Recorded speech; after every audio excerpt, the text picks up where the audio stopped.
गप्पी की माँ चल फिर नहीं सकती, इसीलिए गप्पी का एक सपना है कि वो अपनी माँ के लिए एक ऑटोमेटिक व्हीलचेयर खरीदेगा, जिसके एक बटन दबाने से ही उसकी माँ एक जगह से दूसरी जगह बिना किसी की मदद लिए पहुंच जाएगी।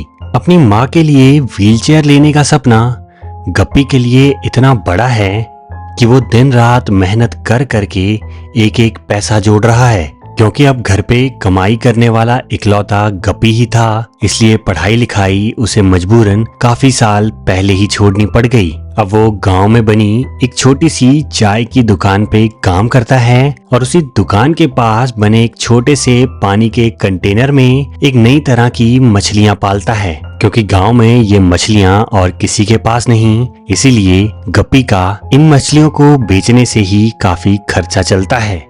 और कुछ इस तरह ही गप्पी की जिंदगी अपनी माँ की देखभाल करने और अपने दोस्तों के साथ हंसते खेलते निकल रही है। अपनी माँ के अलावा एक और शख्स है जिससे गप्पी बहुत प्यार करता है। गप्पी के ही गांव में रहने वाली अमीना नाम की ये लड़की गप्पी को बहुत पसंद है। अब क्योंकि अमीना है ही इतनी सुंदर कि गांव का हर लड़का उसका दीवाना है, लेकिन अमीना के खड़ूस दादा से सब डरते हैं।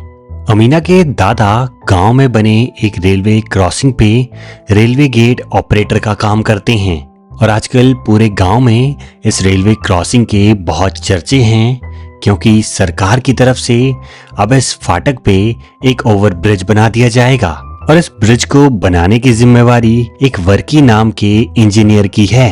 गांव वाले बहुत ही बेसब्री से इस इंजीनियर का इंतजार कर रहे हैं, क्योंकि इस इंजीनियर को पिछले हफ्ते आना था, लेकिन आज पूरे 8 दिनों बाद भी ये इंजीनियर गांव में नहीं पहुंचा। इसी चहल पहल के बीच एक दिन अचानक एक अनजान आदमी गप्पी की चाय वाली दुकान पे अपनी बाइक के साथ आता है। गांव के लोगों ने इस आदमी को पहले कभी नहीं देखा और उसके हाव भाव से ये कोई बड़ा आदमी लग रहा है। अपनी बाइक से उतर के ये शख्स गप्पी को चाय बनाने के लिए बोलता है, पर गप्पी को इस आदमी के हाव भाव बिल्कुल पसंद नहीं आते और गप्पी उसे गुस्से में काफी अकड़ के साथ जवाब दे देता है, जिसकी वजह से दोनों में गर्मा गर्मी शुरू हो जाती है और गांव वाले भी गप्पी की साइड लेते हुए उस आदमी को नीचा दिखाते हैं। पर अभी के लिए तो ये शख्स चुपचाप वहां से चला गया। लेकिन उसी बीच गांव वालों को खबर मिलती है कि फुटओवर ब्रिज बनाने के लिए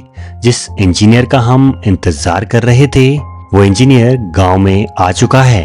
अब सारे गांव वाले इंजीनियरिंग डिपार्टमेंट के ऑफिस के सामने बैंड बाजा लेके उन इंजीनियर का स्वागत करने के लिए खड़े हो जाते हैं। लेकिन उस इंजीनियर के गाड़ी से उतरते ही सारे गांव वालों के होश उड़ जाते हैं, क्योंकि ये इंजीनियर वही शख्स है जिसकी उस चाय की दुकान पे गप्पी के साथ बहसबाजी हुई थी।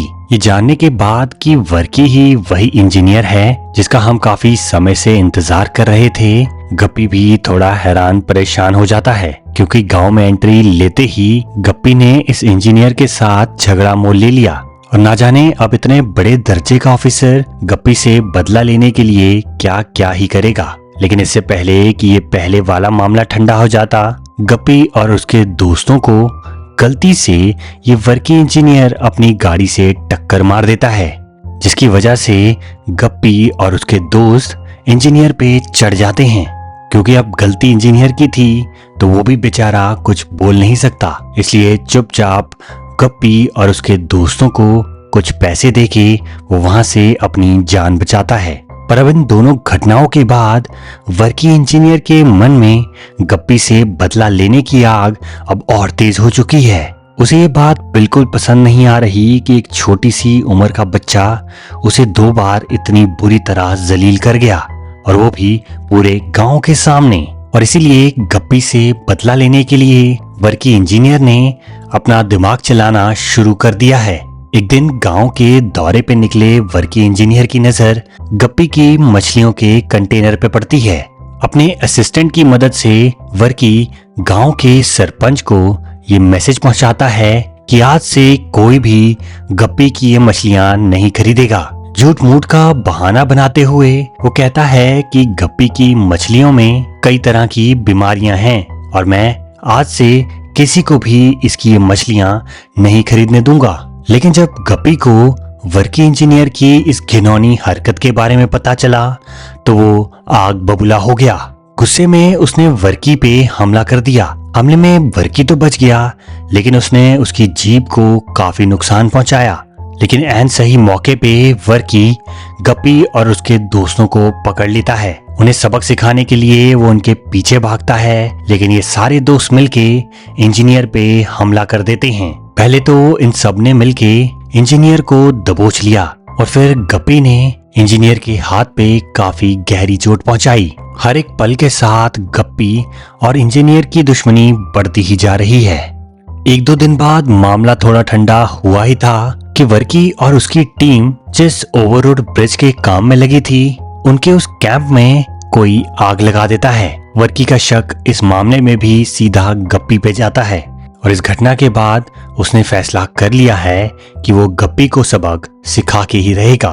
इंजीनियर दिमाग लगाता है और इस चाय की दुकान के पास जिस कंटेनर में गप्पी ने अपनी मछलियां रखी थी, वो उस कंटेनर वाली जगह को तोड़ने का फैसला करता है। डिस्ट्रिक्ट मजिस्ट्रेट के हाथों एक ऑर्डर निकलवा के वो इंजीनियर ये कहता है कि इस टैंक के लिए जिस पानी का इस्तेमाल गप्पी कर रहा है, वो पानी जिस नहर से आ रहा है, उस नहर को हमें तोड़ना पड़ेगा, क्योंकि ओवररोड ब्रिज बनाने के लिए वो नहर रास्ते में आ रही है। अब सरकारी परमिशन लेने के बाद वो कुछ पुलिस वालों के साथ गप्पी के उस कंटेनर को तोड़ने पहुंचता है। गप्पी और उसके दोस्त मौके पे मौजूद चीखते चिल्लाते पुलिस वालों को रोकने की कोशिश कर रहे हैं, लेकिन उनकी आंखों के सामने ही वर्की ने हथौड़े से वो कंटेनर तोड़ दिया और गप्पी की सारी मछलियां पानी के बहाव के साथ बह गई। अपनी मछलियों को इस तरह जाते देख गप्पी की आंखों में आंसू हैं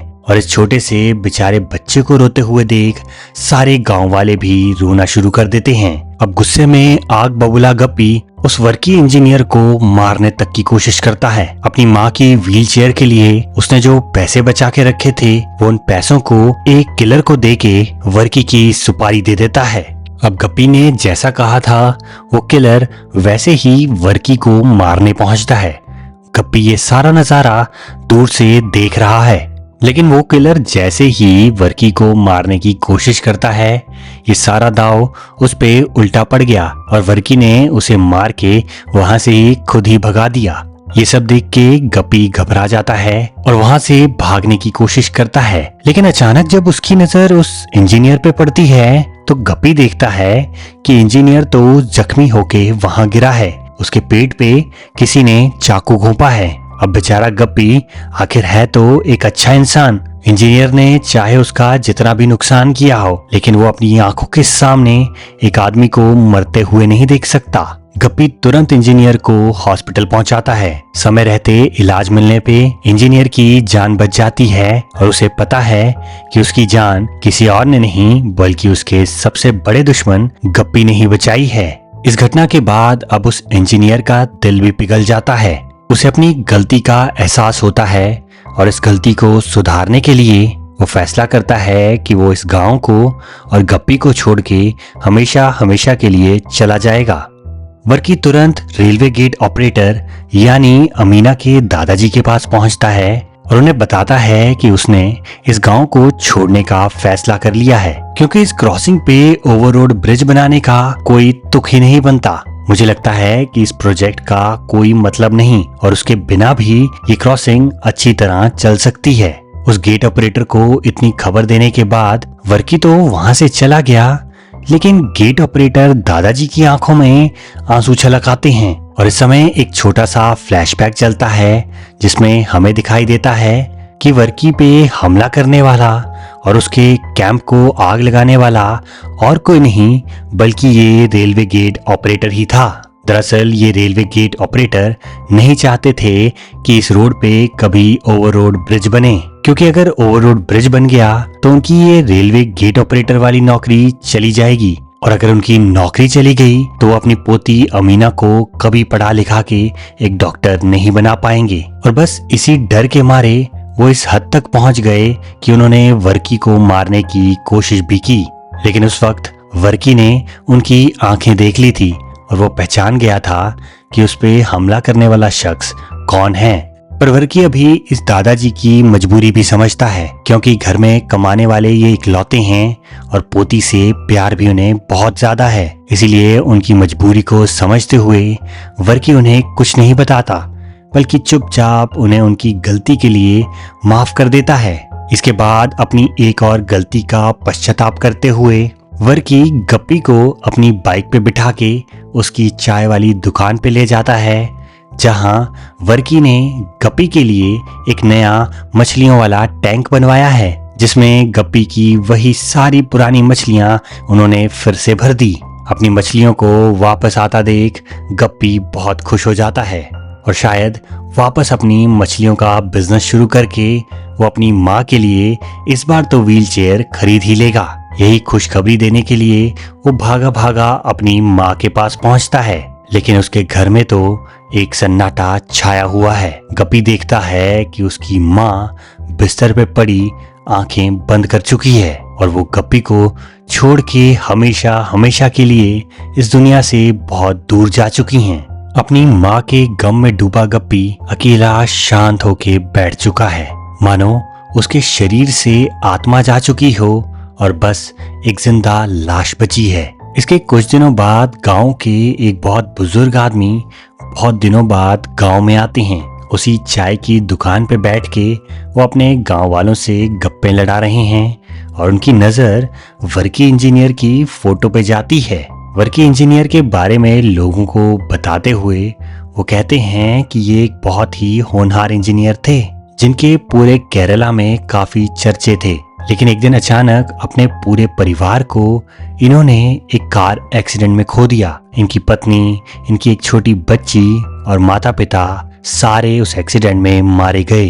वर्की इंजीनियर का ये सच गांव वालों को नहीं पता था और ये बात सुनते ही उनके भी दिल बैठ चुके हैं। और फिर कहानी के आखिरी सीन में वर्की इंजीनियर अपनी बाइक पे गप्पी को पीछे बैठा के पहाड़ों की तरफ निकल चुका है। दोनों ने ही अपने दिल के करीबियों को खोया है और मानो अब इन पहाड़ों में ये दोनों शांति की तलाश में निकल चुके हैं। इसी के साथ हमारी आज की ये कहानी यहीं खत्म होती है।